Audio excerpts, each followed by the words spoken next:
अगर हम चाहें तो हम अपनी आज की मेहनत से अपना कल बदल सकते हैं। अगर हम चाहें तो हम अपनी आज की कोशिशों से अपना कल बदल सकते हैं। तो ये कहानी है एक ऐसे राज्य की जहाँ पर एक प्रथा हुआ करता था कि हर 5 साल बाद में वहाँ पर एक राजा बदला जाएगा और 5 साल तक राज करने के बाद में उस राजा को पास के एक घने जंगल में छोड़ दिया जाएगा, जहाँ पर शेर भालू हुआ करते थे, जंगली जानवर हुआ करते थे।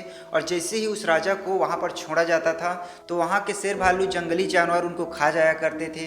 तो काफ़ी समय तक ऐसी प्रथा चली आ रही थी, काफ़ी पीढ़ियों तक ऐसी प्रथा चली आ रही थी। और हर 5 साल के बाद में जब उस राजा को उस जंगल में छोड़ा जाएगा और उसके बाद में प्रजा की मतों के हिसाब से एक बुद्धिमान इंसान को, सबसे बुद्धिमान इंसान को उस राज्य का एक राजा चुना जाएगा। फिर उनको 5 साल के बाद में फिर उनको जंगल में ले जाकर के छोड़ दिया जाएगा। तो ऐसी प्रथा चली आ रही थी। तो एक बार ऐसा हुआ कि उस राज्य में एक बुद्धिमान इंसान को एक बार राजा चुना गया।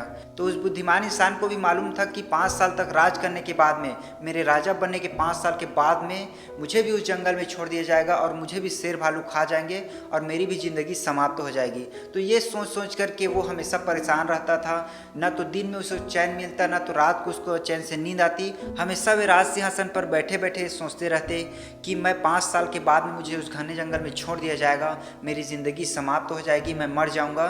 तो ये सोच सोच करके वो हमेशा परेशान रहता था।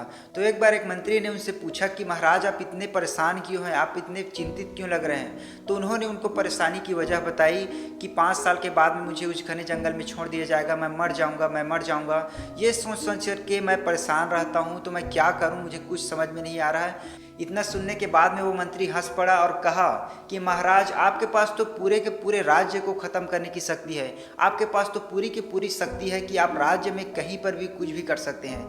तो आप ऐसा क्यों नहीं करते कि आप उस जंगल को ही कटवा सकते हैं और 5 साल के बाद में जब आपको वहाँ पर छोड़ा जाएगा तो न तो वहाँ पर शेर भालू होंगे और न ही आपकी जान जाएगी। तो इतना सुनने के बाद में राजा खुश हो गए और उन्होंने अगले 5 सालों में उस जंगल को ही कटवा दिया और न तो वहाँ पर शेर भालू थे और जब 5 साल के बाद में उन्हें वहाँ पर छोड़ा गया तो वो जिंदा बच गए।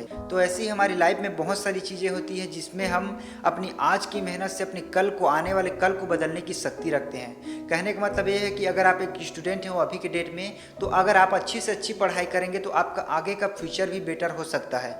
लेकिन अगर आप आज पढ़ाई नहीं करते हैं तो आपका आने वाला फ्यूचर बेटर होगा या नहीं, इसकी कोई गारंटी नहीं है। लेकिन अगर आपके आज की मेहनत पे दम है तो आपके आने वाला फ्यूचर आपके हाथ में होगा, क्योंकि हमारी आज की मेहनत ही हमारा कल डिसाइड करते हैं। अगर हम आज मेहनत करते हैं तो हमारा आने वाला फ्यूचर भी बेटर होगा, और अगर आज हम हाथ पर हाथ रख करके बैठे रहेंगे तो हमारे आने वाला फ्यूचर हमारे हाथ में नहीं होगा। इसीलिए हमको आज की मेहनत पर फोकस करना चाहिए, ना कि कल के रिजल्ट पर। So thank you very much, आप सभी का बहुत बहुत धन्यवाद। ये तो बस शुरुआत है, अभी तो बहुत कुछ करना है।